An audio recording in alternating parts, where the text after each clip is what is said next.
શિયાળો પૂરો થાય ને એ પહેલાં તમે આ શાક જરૂરથી બનાવી લેજો, જે છે લીલા લસણ દાણાનું શાક, જે કાઠિયાવાડી સ્ટાઇલનું એકદમ ટેસ્ટી બનીને તૈયાર થાય છે. અને જો તમે એક વખત આ રીતે આ શાક બનાવ્યું તો તમને એટલું બધું ભાવશે કે અઠવાડિયામાં તો તમે આને એક વખત બનાવવાના જ છો. અને આ શાક ખૂબ જ ઓછા મસાલામાં તૈયાર થઈ જાય છે. અને જુવાર બાજરીના રોટલા અને ઘી ગોળની સાથે તો આ શાક ખાવાની મજા જ પડી જાય છે. અને જેને લીલું લસણ ખૂબ જ પસંદ હોય એને તો આ રેસીપી જરૂરથી પસંદ આવશે જ આવશે. તો ચાલો શિયાળાનું સ્પેશિયલ લીલા લસણ દાણાનું શાક બનાવવાનું શરૂ કરીએ. તો સૌથી પહેલાં તો આપણે કઢાઈમાં 2 ચમચી જેટલું તેલ લઈ લઈશું. અને તેલમાં આપણે તજ, લવિંગ, બાદિયા અને તેજપત્તા નાખીશું. અને સાથે જ આપણે 1 ઇંચ આદુનો ટુકડો અને 2 લીલા મરચાંને કાપીને નાખીશું. અને એક મીડિયમ સાઇઝના કાંદાને આ રીતે સ્લાઇસ કરીને નાખીશું. હવે 1 મિનિટ સુધી આને આપણે સારી રીતે હલાવી લઈશું, જેથી આપણા કાંદા થોડા નરમ થઈ જશે. અને ગેસની આંચને આપણે મીડિયમ ટુ સ્લો જ રાખવાની છે, જેથી આપણા મસાલા બળે નહીં. થોડા કાંદા આ રીતે નરમ પડે એટલે આમાં આપણે 8 થી 10 કાજુ અને 1 ચમચી મગજતરી નાખીશું. જો કાજુ અને મગજતરી ના નાખવા હોય તો આની જગ્યાએ તમે સિંગદાણા અને તલનો ઉપયોગ પણ કરી શકો છો. હવે બધું આપણે સારી રીતે હલાવીને મીડિયમ ટુ સ્લો ફ્લેમ પર કાંદા આપણા થોડા લાઇટ બ્રાઉન કલરના થઈ જાય ત્યાં સુધી આ બધું સાંતળી લઈશું. તો જો કાંદા આપણા લાઇટ બ્રાઉન કલરના થઈ ગયા છે અને સાથે મસાલા પણ બધા આપણા સરસ સંતળાઈ ગયા છે. તો હવે આપણે ગેસની ફ્લેમને બંધ કરીશું અને મસાલાને એક પ્લેટમાં કાઢીને ઠંડા કરી લઈશું. અને મસાલા આપણા સરસ ઠંડા થાય ત્યારબાદ આને આપણે મિક્સી જારમાં લઈ લઈશું. અને પાણી નાખ્યા વગર જ આને આપણે દરદરા ક્રશ કરી લઈશું. તો જો મસાલાને આ રીતે આપણે ક્રશ કરી લીધા છે, તો હવે આમાં આપણે 3 થી 4 ચમચી જેટલું મોડું દહીં નાખીશું. સાથે સ્વાદ મુજબ મીઠું, અડધી ચમચી હળદર, 1 ચમચી કશ્મીરી લાલ મરચું પાવડર, અડધી ચમચી તીખું લાલ મરચું પાવડર અને 1 મોટી ચમચી જેટલું ધાણા જીરું નાખીને આને આપણે સરસ રીતે ક્રશ કરી લઈશું. તો જો આ રીતે આને આપણે ફાઇન ક્રશ કરી લીધું છે. હવે આપણે આગળની પ્રોસેસ કરીએ.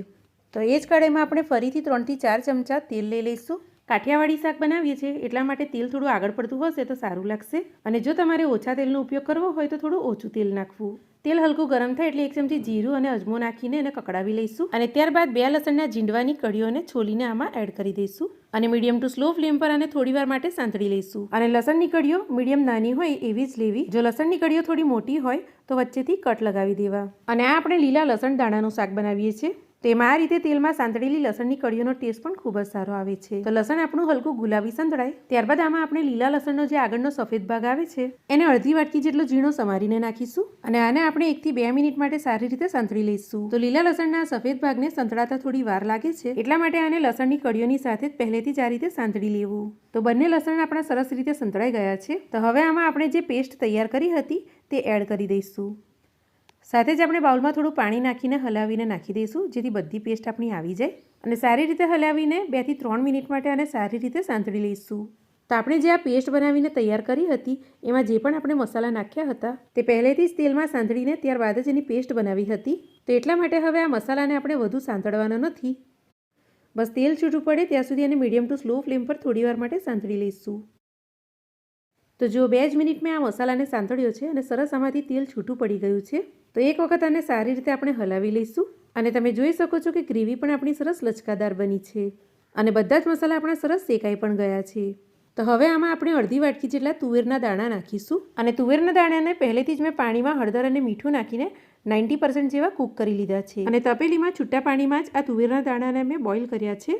કુકરમાં સીટી નથી બોલાવી. અને જ્યારે હું મસાલાની પ્રિપેરેશન કરતી હતી ત્યારે જ આ તુવેરના દાણાને એક બાજુ મેં બાફવા મૂકી દીધા હતા, જેથી ફટાફટથી આપણું આ શાક બનીને તૈયાર થઈ જાય. તો આ રીતે સરસ આપણી ગ્રેવી સંતળાઈ જાય અને તેલ છૂટું પડે એટલે આમાં આપણે તુવેરના દાણા નાખી દઈશું. અને 1 વાટકી લીલા લસણનો લીલો ભાગ ઝીણો સમારીને નાખીશું. અને લીલા લસણનો સફેદ ભાગ એ તો આપણે પહેલેથી જ તેલમાં સાંતળી જ લીધો હતો. તો અત્યારે આપણે લીલો ભાગ નાખવાનો છે અને થોડો આપણે ગાર્નિશિંગ માટે રહેવા દઈશું. તો બસ હવે મસાલામાં આપણે બધું સારી રીતે મિક્સ કરી લઈશું. અને ગેસની ફ્લેમને આપણે મીડિયમ ટુ સ્લો રાખીશું, જેથી મસાલા આપણા બળે નહીં. અને જો તમારે આ શાકમાં તુવેરના દાણા ના નાખવા હોય અને એકલા લીલા લસણનું જો શાક બનાવવું હોય તો એવું પણ તમે બનાવી શકો છો, કારણ કે એ શાક પણ ખૂબ જ ટેસ્ટી લાગશે. તો બધું આપણે સારી રીતે હલાવીને મિક્સ કરી લીધું છે. તો હવે આમાં આપણે અડધી વાટકી જેટલું પાણી નાખીશું અને હલાવીને સારી રીતે મિક્સ કરી લઈશું. અને હવે આપણે પાણી નાખીને થોડીવાર માટે આને પકવીશું. તો આપણા બધા મસાલા એકબીજાની સાથે સરસ રીતે ભળી જશે અને દાણાને પણ આપણે 90% જેટલા કૂક કર્યા હતા તે પણ સરસ રીતે ગળી જશે. તો ઢાંકીને આને 2 થી 3 મિનિટ માટે આપણે થવા દઈશું.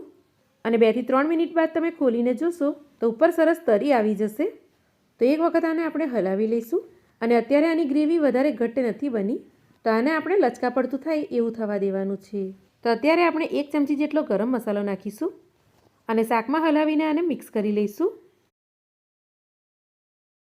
અને હવે ફરીથી ઢાંકીને આપણે 2 થી 4 મિનિટ થવા દઈશું અને ત્યારબાદ આને આપણે ચેક કરીશું તો શાક આપણું સરસ લચકા પડતું થઈ જશે અને તરી પણ તમે જોઈ શકો છો કે કેટલી સરસ ઉપર તરી રહી છે અને આ સમયે જો તમને વધારે તેલ લાગી રહ્યું હોય તો ઉપરથી થોડું તેલ તમે કાઢી પણ શકો છો.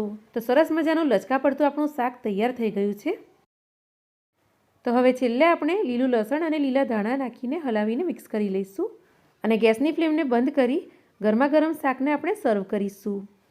તો બન્યું છે ને જોતાં જ ખાવાનું મન થઈ જાય એવું લીલા લસણ દાણાનું શાક. તો શિયાળો પૂરો થાય એ પહેલાં તમે આ લીલા લસણ દાણાનું શાક એક વખત જરૂરથી બનાવીને જોજો, કારણ કે આ શાક એટલું બધું ટેસ્ટી લાગશે કે જ્યાં સુધી લીલું લસણ મળશે ત્યાં સુધી તમે અઠવાડિયામાં એક વખત આ શાક બનાવવાનું જરૂરથી પસંદ કરશો. અને જો આ શાક બનાવ્યું તો સાથે કોઈ શાક બનાવવાની જરૂર નહીં પડે અને આની સાથે જુવાર બાજરીના રોટલા અને ઘી ગોળ હોય તો ખાવાની મજા જ પડી જશે. તો આજની મારી રેસીપી જો તમને ગમી હોય, પસંદ આવી હોય અને જો તમે મારી ચેનલ પર નવા હોય અને હજુ સુધી તમે મારી ચેનલને સબસ્ક્રાઇબ નથી કરી તો મારી ચેનલને તમે જરૂરથી સબસ્ક્રાઇબ કરી લેજો, જેથી આવી જ અવનવી રેસીપી તમને મારી મળતી રહે.